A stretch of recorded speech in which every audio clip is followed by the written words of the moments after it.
Welcome to Learners Math TV. We are about to learn how to multiply a whole number by a fraction. A whole number is a non-negative integer, meaning it's a number without any fractional or decimal part. Whole numbers include all natural numbers and zero.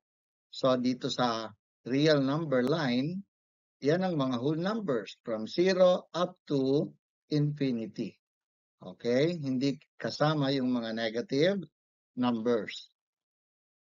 Then what is a fraction? A fraction represents a part of a whole or a portion of a quantity. It is written as one number. Yan yung ating example, yung 3/4. Ayan. The numerator divided by the another number, which is called the denominator. Ayan. The denominator indicates the total number of equal parts. The whole is divided into. And the numerator indicates how many of those parts are being considered. Halimbawa, meron tayong isang pan pizza na hinati sa 4. Ayan. Kapag ang tanong sa'yo, ilan ang nabawas? Ang nabawas ay 1/4. Okay? Ang i-consider natin dyan, di ba? Yung numerator, ang i-consider natin sa question ay kung ilan yung nabawas. That is 1/4. Kung ang question naman ay, ang tanong sa'yo, ilan ang natira? Of course, ang answer mo naman, ang natira ay 3/4. Diba? Tatlo yan eh. Tatlong fourth or 3/4. Now, punta tayo sa ating example number 1 on how to multiply a whole number by a fraction. And 2 times 4/5. Simple lang ito, no? I-multiply mo lang yung whole number doon sa numerator. At mangyayari, 2 times 4 is 8. Kokopyahin mo lang yung denominator. Ito na yung magiging answer mo dyan. But, ayan ay kinakailangan mong isimplify.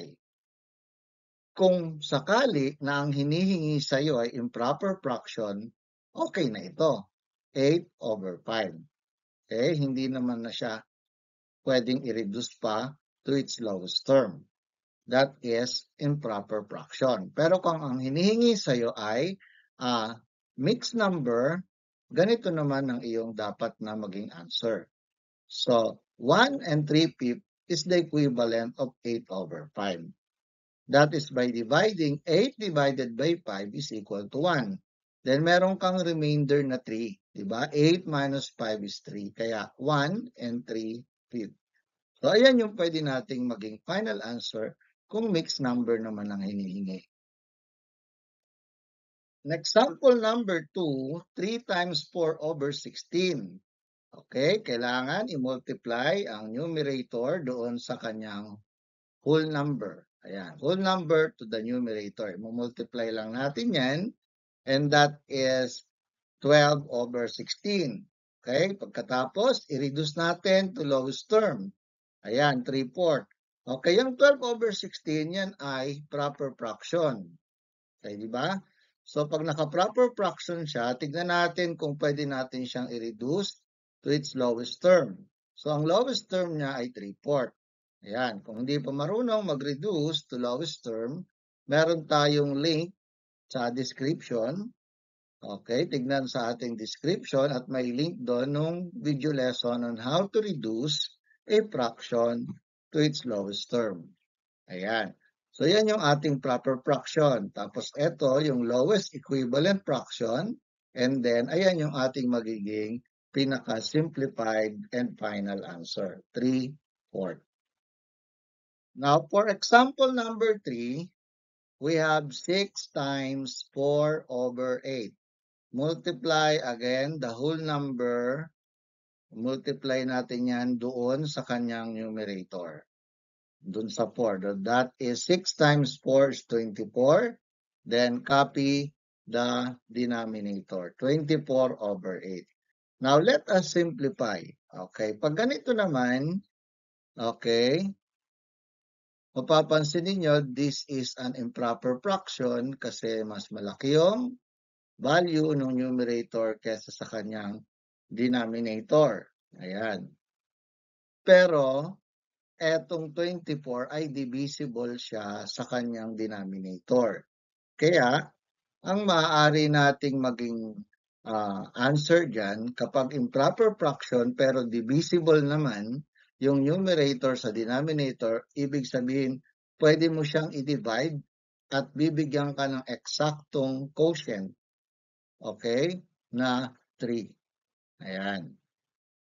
So, that is improper fraction at ang magiging final mo na sagot, okay, in this case is a whole number.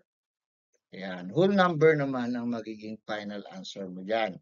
Kapag divisible by the denominator naman. Sakto, kumbaga. Sakto. Pwede mo siyang i-divide exactly. And your final answer is a whole number. Okay? Dito naman sa example number 4, pwede mong itry bago mo ituloy yung video. Pwede mo siyang i-post. Tignan natin kung tama ang iyong magiging answer sa 6 times 5 over 3. Okay? So, tignan natin kung tama ang iyong ginawa. 6 times 5 is equal to 30. Then, copy the denominator, that is 3. Again, napapansin ninyo, the numerator is divisible by the denominator. Naka-improper fraction siya. Pero divisible siya by the denominator. Kaya pwede nating i-divide yan and exactly, ayan, dito 10 ang ating nakuha dyan. Okay, mula dyan sa improper fraction. At ang ating magiging final answer is, again, a whole number. Okay, sa example number 5 naman, 4 times 2 over 7. I-try mo ulit bago mo ipagpatuloy ang panonood. Yan, para malaman kung naintindihan mo na at kaya mo nang gawin. Ayan, so 4 times 2 is equal to 8, tapos copy the denominator, that is 7. So 8 over 7. If we are going to simplify our answer, alam natin na yan ay improper fraction. So, ang gagawin natin dyan, hindi naman divisible by 7, yung ating numerator na 8. Kaya ang magiging answer natin dyan ay mixed number. Ayan, mixed number ang magiging answer. 8 divided 7 is 1 at may remainder ka na 1. So that's why 1 and 1, 7 ang ating final answer.